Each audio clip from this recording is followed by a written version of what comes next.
Hello everyone, welcome to FRP. We are a global leader in fiberglass manufacturing. Today, I will take you on an in-depth tour of the core manufacturing process for our fiberglass products, the pultrusion process. The pultrusion process is an efficient and continuous technique for producing fiberglass profiles. It begins with evenly impregnating the reinforcing fibers, which are mounted on the creel, with pre-prepared unsaturated resin.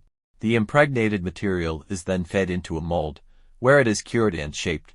Finally, the product is cut according to the customer's specifications. Our fiberglass pultrusion products are made using high-quality unsaturated polyester resin, resulting in products with high strength, excellent rigidity, and a smooth finish. The tensile and compressive strengths can both reach 700 to 1000 megapascal or higher.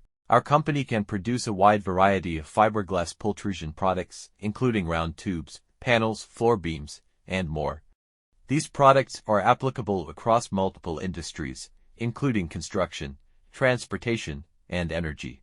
FRP is dedicated to providing high-quality fiberglass solutions to customers around the world. Please feel free to contact us for more information.